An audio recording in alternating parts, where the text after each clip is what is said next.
commands the members of this honourable House to attend His Majesty in the House of Peers.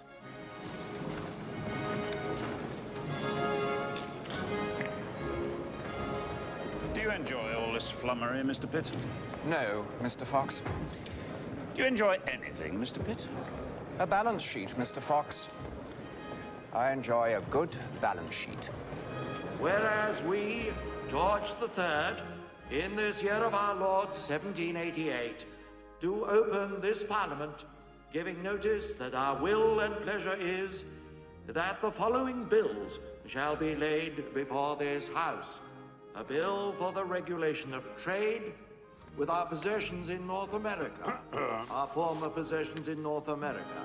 A bill for the... You see that the king did not write his own speech, Mr. Pitt. The king will do as he's told, Mr. Fox. Then why not be rid of him? If a few ramshackle colonists in America can send him packing, why can't we?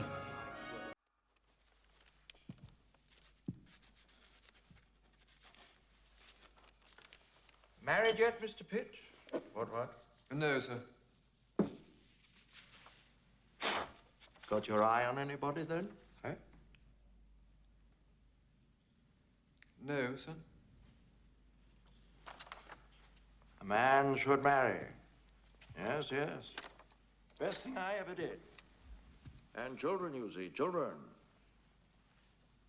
Great comfort, of course.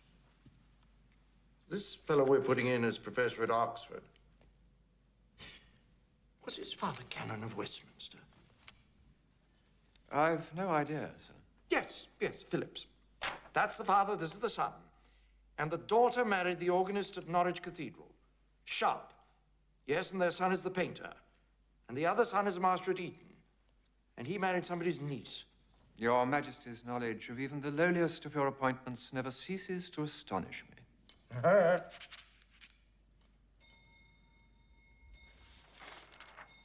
What's happened to Mr. Fox? Such a dodger. Reform. And too many ideas. Not like you, Mr. Pitt, you don't have ideas. Yeah, well, you have one very big idea, balancing the books. And a very good idea it is to have, too. What? The best. And one with which I absolutely agree. As I agree with you, Mr. Pitt, on everything. Apart from the place we mustn't mention. The colonies. They're now called the United States, sir. Are they? Goodness me. The United States. Well, I haven't mentioned them.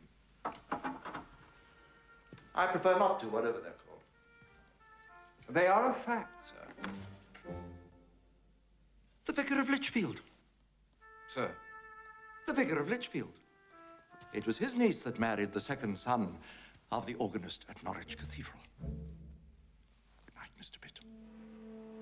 Good night, Your Majesty.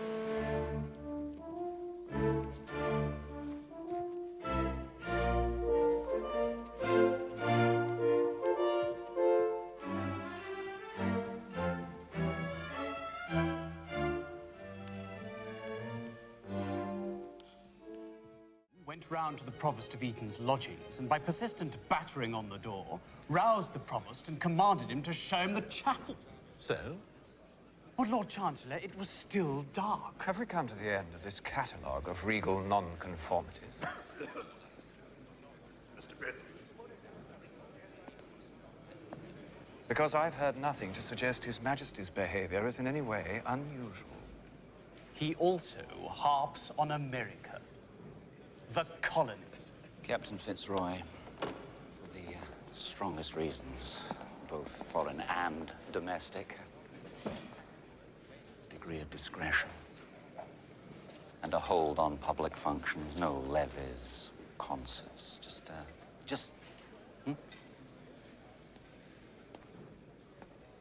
Cork's too tight in the bottle, that's the trouble. Must be the first king of England not to have a mistress. 15 children seem to me to indicate a degree of conscientiousness in that regard. I'm talking of pleasure, not duty. Mind you, there was a mysterious illness once before, in your father's time. Government was at a standstill. Well, it was of no consequence. It was of no consequence because he recovered. It was of no consequence because the Prince of Wales was then a child of 3. It was of no consequence because Mr. Fox and his friends were not perched in the rafters waiting to come in. We consider ourselves blessed in our Constitution. We tell ourselves our Parliament is the envy of the world. But we live in the health and well-being of the sovereign as much as any vizier does the Sultan. The Sultan orders it better. He has his son and heir strangled. How's that? What? Well paid. Hey. To watch you, sir, was quite distasteful. He was not himself. Warren, what do you think? I'm not the King's doctor. No, nor ever will be. He's more likely to go to my tailor than my doctor. But, sir, this is not the same.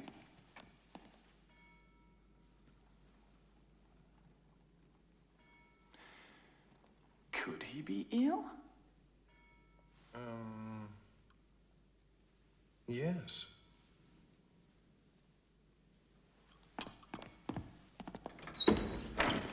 Morning, sir. Morning, sir.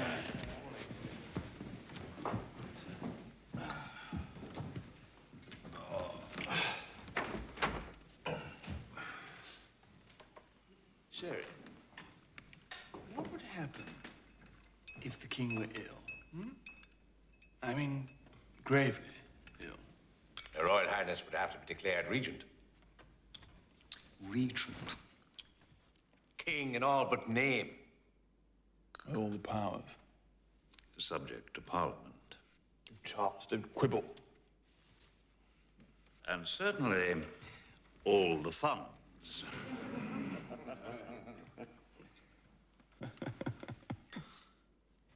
Just think of it. Regent. Prime Minister. America forgiven. London rebuilt. Parliament could be reformed. A palace on Primrose Hill. The slave trade abolished. Oh, yes, all that too. Sir, is he ill?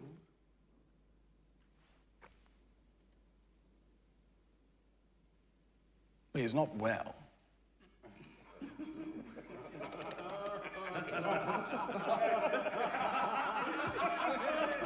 I know. One day.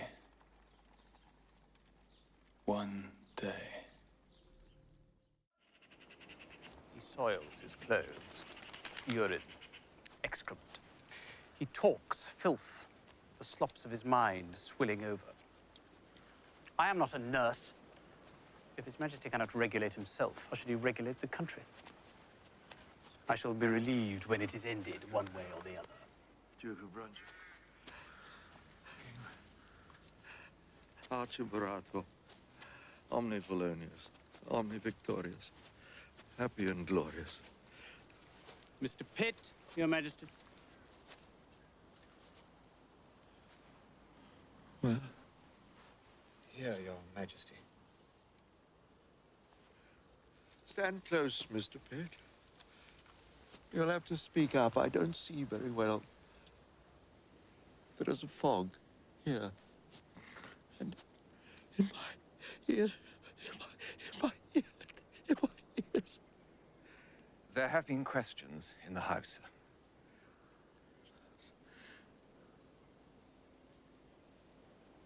Parliament will do nothing, Mr. Pitt, nothing. I'm not mad. No. I can't see. There is a mist. Oh, the Queen. Missed her. Oh, missed her. Go on.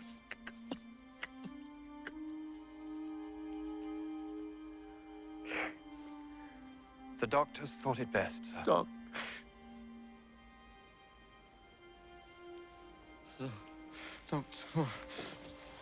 George.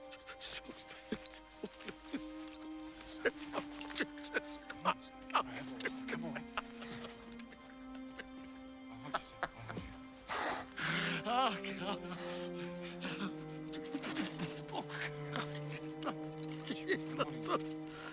Oh, God.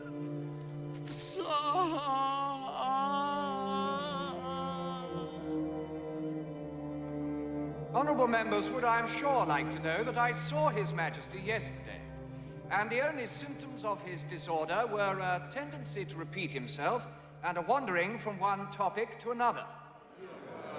A characteristic that is shared by most of the converse of polite society, which, if judged severely, would warrant the consignment to Bedlam of many in this house.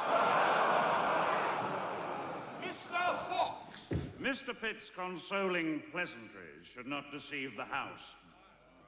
The King is incapacitated. There are those who say he has lost his reason. In which case, I propose that a bill be drawn up to make the Prince of Wales regent. Order! Order!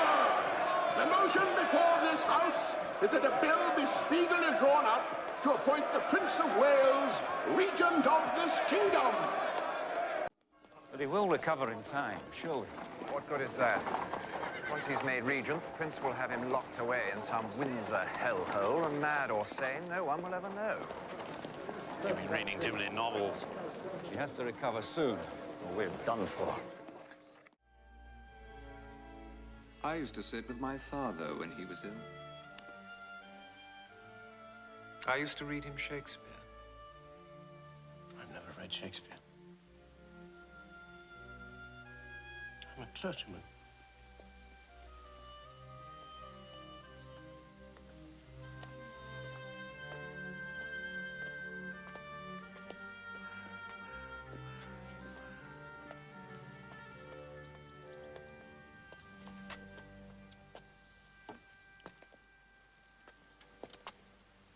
They've killed the Queen. Did you know that? No, sir. Yes. Are you cold? It is chilly, sir. Oh, not for me. I make the weather by means of mental powers.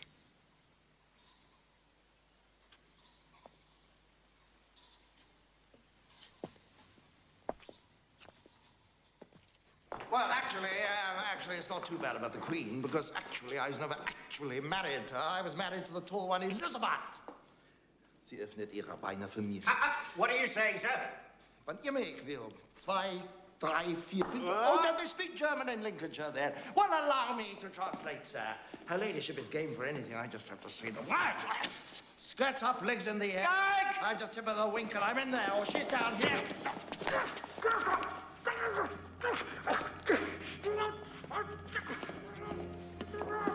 You assured me you could cure him.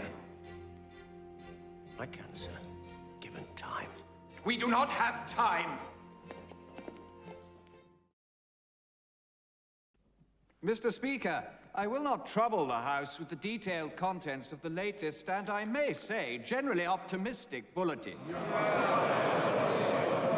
But honourable members would, I am sure, like to know that while His Majesty has had his ups and downs, his health continues steadily to improve.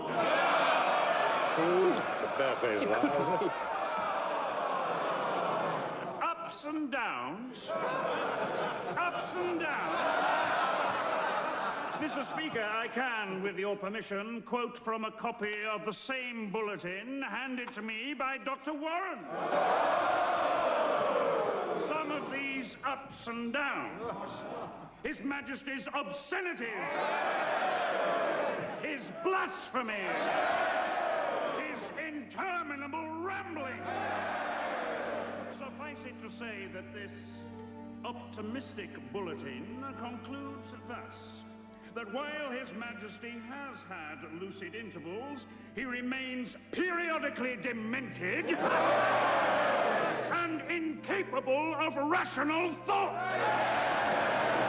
I put it to the House that we have been deceived too long over His Majesty's continuing illness. When are we going to see the bill appointing the Prince Regent?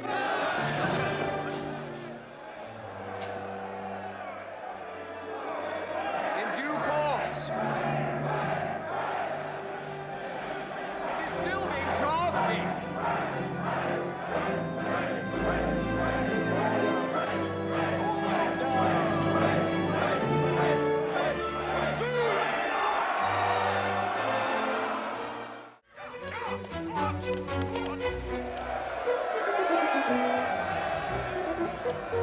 The matter before this House is a bill to provide for the care of His Majesty's royal person and for the administration of the royal authority during the continuance of His Majesty's illness.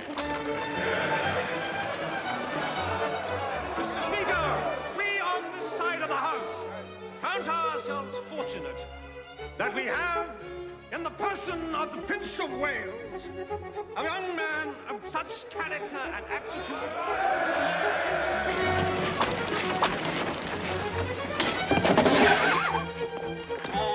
Come on now. So, Mr. Speaker, I would like to set out some measures of long overdue reform. And yes, I make bold to say it, necessary.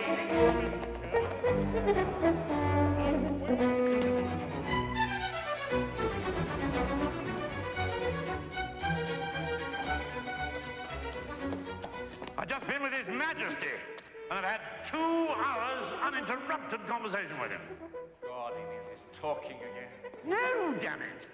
Well, yes, but not 50 to the dozen, and not nonsense either. He's actually a damn clever fellow. Had me reading Shakespeare. Have you read King Lear? Tragic story. Of course! If that fool of a messenger had just got that little bit more of a move on, Cordelia wouldn't have been hanged, Lear wouldn't have died, and it would all have ended happily, which I think would have made a much better ending, because as it is, it's so damn tragic. But what of the Lord Chancellor? The point is the King's better. Better than he was? No, better. The what's back? The hey, come. No one, Mr. Speaker, entertains a higher regard for His Majesty than I do. But we cannot close our eyes to the fact that His Majesty has been overtaken by a terrible and, I fear, long-lasting illness that seems immune to all forms of medical treatment.